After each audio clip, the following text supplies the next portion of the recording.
Book Summary: The Truths We Hold by Kamala Harris. Key Insights.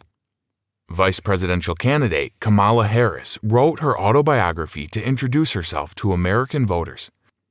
Her book offers a glimpse at her life as a biracial child of immigrants, her experience as a liberal public prosecutor, and her commitment to protect the weak as the District Attorney of California. She tells vivid stories about the nuanced nature of the criminal justice system and the way prosecutors and DAs can protect those in need while upholding the law. Harris also uses her book to talk about the worst offenses of the Trump presidency and her policies on immigration, healthcare, and Russian interference in elections. Harris's early life as the child of two accomplished immigrants prepared her for a career in law. Harris was born in Oakland, California in 1964. Her parents, Jamaican immigrant Donald Harris and Indian immigrant Shyamala Gopalan, met while studying at UC Berkeley and were bonded by their shared passion for civil rights. Harris was raised in a biracial household full of jazz records and Indian spices. Her mother, an award-winning vocalist in India, would sing along to her father's favorite gospel records. Harris's parents were both intelligent and accomplished. Her mother was a breast cancer researcher and her father taught economics. But as Harris considered what she wanted to do when she grew up, she knew she didn't want to follow in her parents' footsteps. Instead, she looked to the heroes of the civil rights movement, Thurgood Marshall and Constance Baker Motley. Harris decided to become a lawyer and use her power and knowledge of the law to stand up for the rights of people like herself. She decided to attend Howard University in Washington, D.C., and then headed back to her beloved California to graduate from UC Hastings College of Law.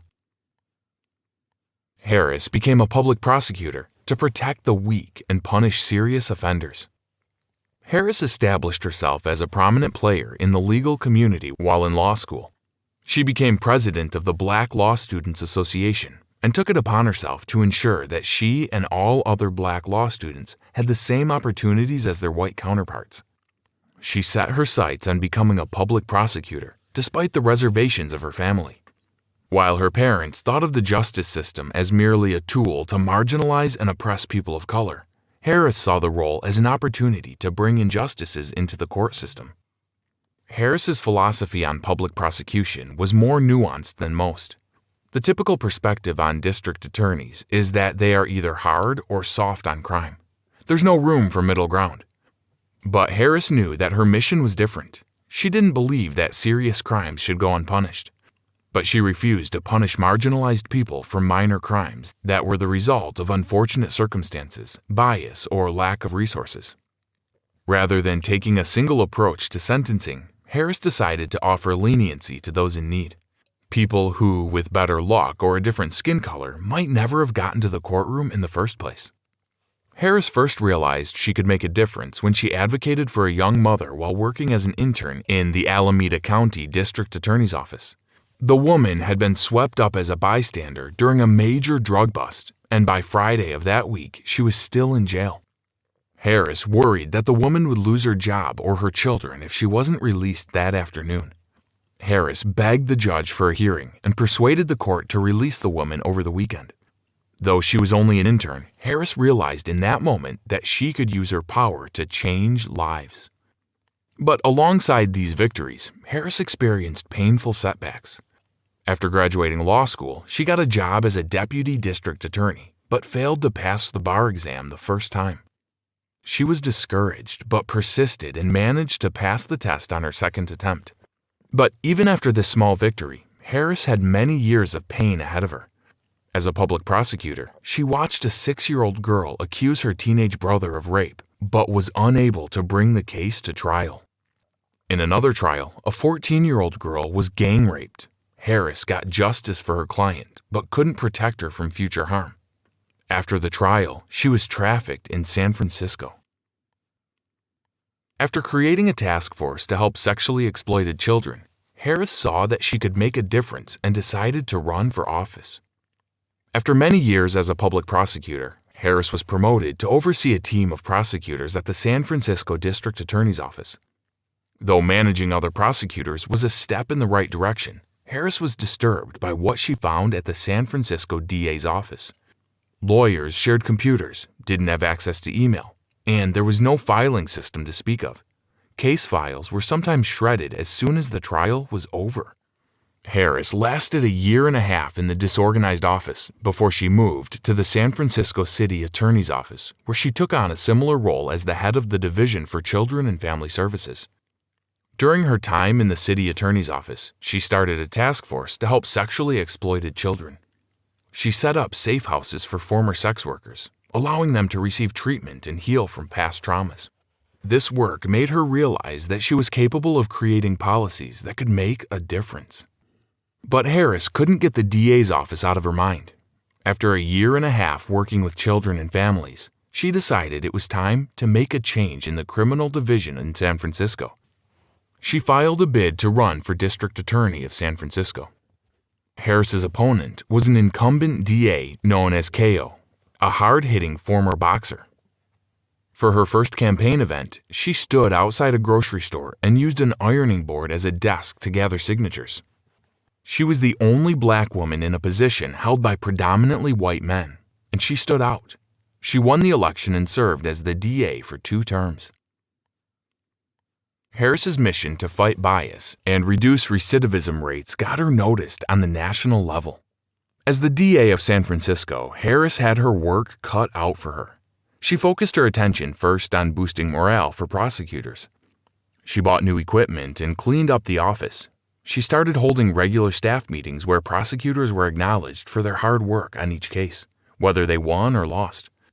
Harris's mission in terms of reform was twofold. She was disturbed by the huge number of inmates clogging up the criminal justice system, more than 2.1 million people at the time the book was written, and even more disturbed by the number of incarcerated people who would offend again in the first 3 years after release. She created a program to reduce recidivism called Back on Track, which would provide lenient sentencing for minor crimes. In exchange for a lenient sentence, offenders were required to submit to regular drug testing, participate in work training, learn financial literacy and parenting skills, and more. The cost for a participant was half the price of a standard trial and a fraction of the cost of a year in prison. On top of that, only 10% of people who participated in the Back on Track program offended again. On the other side of the fence, Harris focused her attention on a backlog of unsolved murder cases. She encouraged police to start a campaign to encourage witnesses to come forward with new information and asked probing questions about open investigations. The result was a 25% decrease in a backlog of over 70 cases by the end of her 2 terms. Her work as DA eventually earned Harris a seat as Attorney General in California. In that role, she started making big changes around bias and inequity in the justice system. When she saw that 90% of people in America can't afford to pay their bail, she worked across party lines to pass a bill to change bail policies. She started a program to train police officers about implicit bias in an attempt to reduce violence against black constituents. During the recession, she fought hard to negotiate a larger settlement from big banks who tricked California homeowners into accepting mortgages they could not afford. After 3 years of good work as Attorney General of California, Harris got a phone call from U.S. Attorney General Eric Holder. He asked her to take his seat as part of Obama's cabinet. Harris asked about the possibility of implementing a federal version of her Back on Track program. But Holder insisted the money wasn't there. She rejected the seat and instead decided in 2016 to run for U.S. Senate. During her first year as a senator, Harris came face to face with Trump's destructive policies. Harris was deeply disheartened by President Trump's election in 2016. As a defender of civil liberties, she was concerned about his bias against marginalized communities, especially immigrants. Under Trump, Harris watched immigration arrests increase by 37%. As a prosecutor, she knew these arrests were counterintuitive. They targeted women and children seeking asylum and created a culture of fear that stopped victims from coming forward to name big-time criminals working across the border. As a senator, Harris joined the Senate Select Committee on Intelligence, a seat that was vacant because it didn't put senators in the limelight. Only a few weeks after she was sworn in, a security probe determined that there was Russian interference in the 2016 presidential election. Suddenly, Harris and the Select Committee on Intelligence were the focus of news coverage around the world. Harris was a brutal force in the courtroom during the Mueller investigation and subsequent report. She refused to accept the right's assurances that there was no intentional interference in the election. As a Democratic candidate, Harris committed herself to healthcare and immigration reform. Her work in the Senate and brief period in the spotlight during the Russian probe led Harris to her next endeavor, running for president. She joined a crowd of Democratic nominee hopefuls on the debate stage and became known for promoting Medicare for all and immigration reform. Harris uses her book as a platform to express her concern about the current state of American healthcare and immigration policy. She sees these issues are vital to improving equality in the United States. There is as much as a 20-year gap in life expectancy between people born in predominantly wealthy white neighborhoods versus predominantly poor black neighborhoods in cities like Baltimore. Harris believes that making healthcare a right rather than a privilege will improve quality of life for the most marginalized people in the country. Her policies on immigration match her policies as Attorney General and DA. She wants to support asylum seekers and other marginalized communities and focus on prosecuting violent criminals. Though Harris didn't win the nomination, in August 2020, Joe Biden announced that Harris would be his running mate in the November election. As vice president, she maintains her focus on healthcare and immigration reform. If elected, Harris would be the first ever female vice president and the only person of color to hold the office. The main takeaway: Kamala Harris has a long history of working with the justice system to defend marginalized people.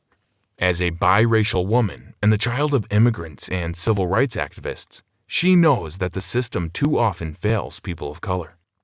Harris dedicated her career as a public prosecutor to reducing bail, offering alternative sentencing to at-risk and marginalized offenders, and protecting immigrants and sexually exploited women. She is willing and able to work across party lines to do what is best for her constituents and will not grab power if it means compromising her principles. She is firmly against Trump's policies and believes that immigration and healthcare reform are the first steps toward a more equitable America. Hi, I'm Rhonda, and this is an exclusive audiobook video recorded for the Audiobook Master Channel. Enjoy your audiobook and have fun learning. Don't forget to subscribe and hit the notification button so you'll get updated on our next upload. If you liked the video, give us a thumbs up and say your thoughts about the book we just covered. Do you want to listen to a summary or review of a book that we haven't covered in the past? Say it in the comments below or send us a message. Don't forget to check our other uploads. Enjoy listening!